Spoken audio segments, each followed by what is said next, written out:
you are completely ignorant. Nobody watches the TV. We have come here to do honest reporting. Of course, so when you went to church, would you also like to go to Rameswaram and Ayodhya temple?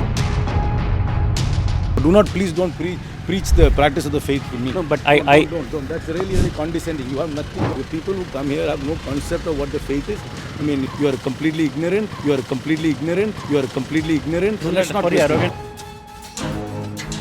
of you to say this. I have come here to do honest reporting to you, sir. Condescending. You're completely condescending about. I am not condescending. You are the one. Your government is one, but your arrogance is not gone, sir. Yeah, so but you can't say this to me. Nobody watches the TV.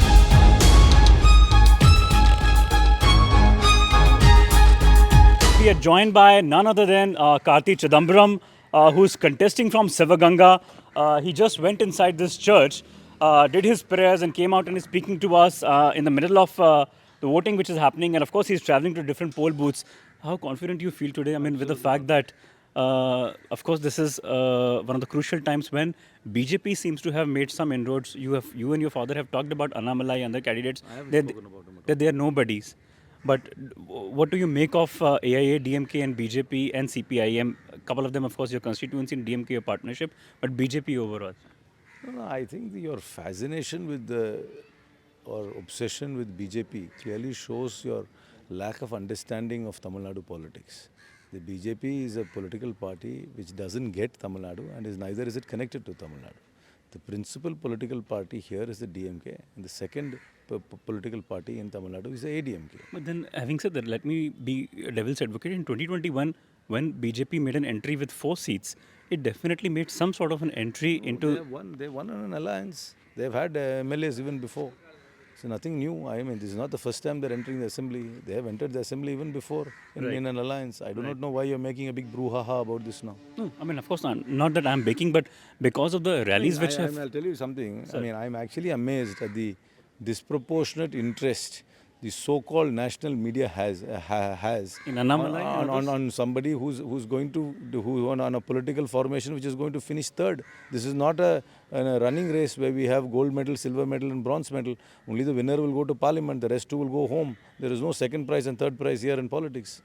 No, I'm not denying the fact that, I mean, of course, that you are in a pilot position at the moment in Tamil Nadu Congress and, of course, your seat when we did a survey. But let me also tell you that when I went to places like Madurai, Chennai South, Tamilisai, Sundararajan, or for that matter, Professor R. Srinivasan, there was a significant support in their favor. I did, in your constituency, when I did, of course, spoke to people, of course, they want to see you as their MP. But when I go to Madurai or Chennai South, these significant pocket boroughs seem to have... This is, as I told you, these are all you're talking about.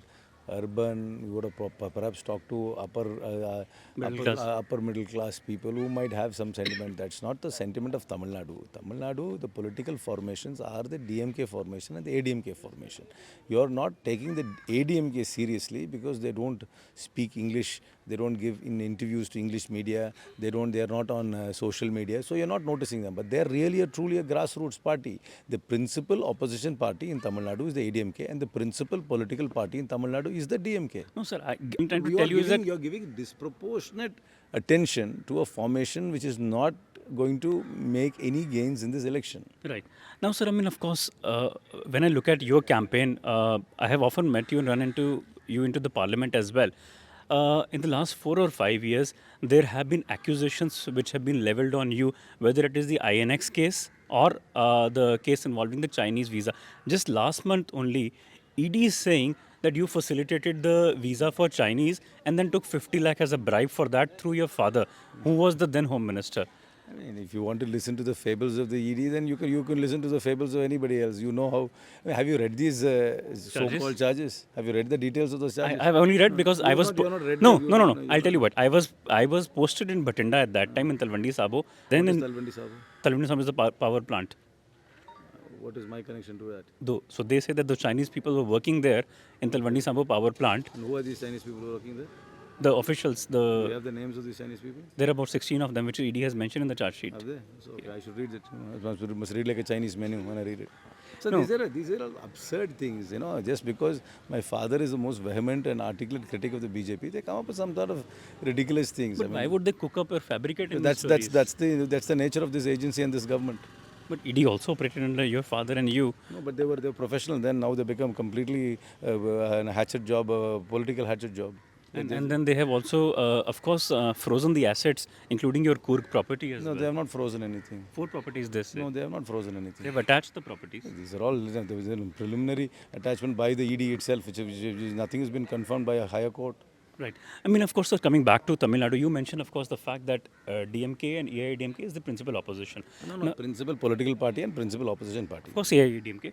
But what I'm trying to say is that if I move to Karnataka, Kerala, Mr. Gandhi is, of course, today contesting from Wayanad. There was a time when he was one of the most popular leaders, he and his mother, in Raebareli and Amethi. It's a matter of fact that both of them are not contesting anymore and, of course, making conquests here in South India. Does it make us a North and South versus Why is North the Prime Minister given up his seat in Gujarat and contesting in Uttar Pradesh? No, 19 he didn't. He gave up Gujarat. Why did he not go back to his home state? Why is he contesting from UP? So, no, So I'm, if the Prime Minister can move from the west to the north, Rahul Gandhi cannot move from north to south. What's the logic? but then he did after losing the seat. No, that's not to the Smriti point. Irani. See, no, that's not the point. Prime Minister did not lose the No, seat. the point is people are free to contest where they want. What is the problem of another political party where our leader chooses to contest from? If he can contest from Uttar Pradesh, Mr. Rahul Gandhi has got the freedom to contest from wherever he wants and wherever the party wants him to contest from. Simple as that. Right. And sir, of course, I mean, considering that if Congress and DMK and 39 seats is not a small number, if you go on to secure more than 35 seats and if We win all seats. all seats, if Congress goes on to form the government at center, are we going to look at Karti Chidambaram also becoming a minister I hope so.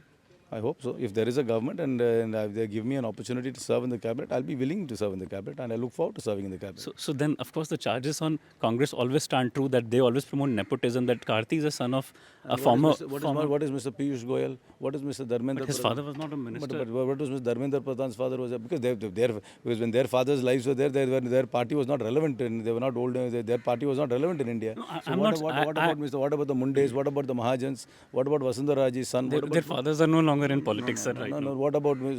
So are you faulting me that my father and I are both healthy and? But which is true that your father is a Rajya Sabha MP till 2022 and then now... the grace of Louis XI, everything will happen.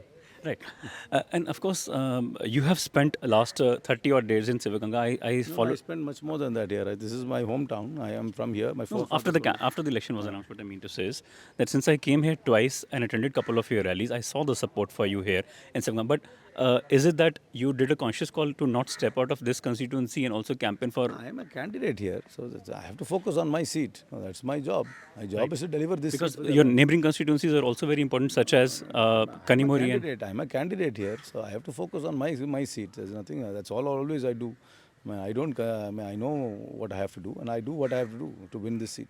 And sir, if I may ask you that last controversy, which really has caught Delhi media's attention, is of course Stalin's remarks, Udaynidhi Stalin's remarks. I saw some of your tweets where you bagged Udaynidhi when he attacked Sanatan.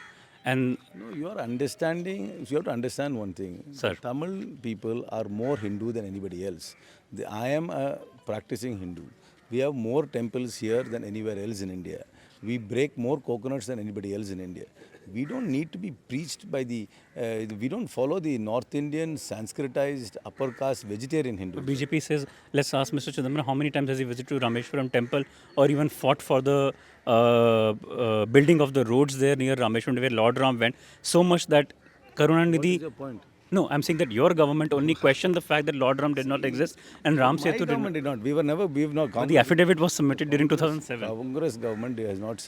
We are not in government in Tamil Nadu. Please understand. We are a very pious, God-fearing, religious, perhaps even orthodox people. What the BJP is propagating is a very North Indian, Sanskritized, upper caste vegetarian Hinduism, which doesn't sit well with us here and it does not gel well with our practice of the faith on a daily basis. So, I mean, if you go on to win and Congress goes on to form the government, of course, then are we going to see focus on Ram Setus and focus on Rameshwaram temples and direct trains from Rameshwaram to Ayodhya? I think we need to first focus on the economy. We need to quell the distress which people are facing because of the price rise. And then we also have to bring back rebuild the social fabric which has been so badly damaged by religion. Of course. So when you went to church, would you also like to go to Rameswaram and Ayodhya temples as well? Please understand, I visit more temples than you have. The number of temples I visit in a week is far. On Ramnavami, I was at Rameswaram. You cumulatively go in a year. I would go in more in a week. So please don't preach the practice of the faith to me. No, but Don't. That's really condescending. You have nothing. You have no concept. The people who come here have no concept of what the faith is. I mean, you are completely ignorant. You do not have any understanding of how religious people are and what we all practice. Isn't that very arrogant of you to say this? Vote पे चर्चा रोहन दुआ के साथ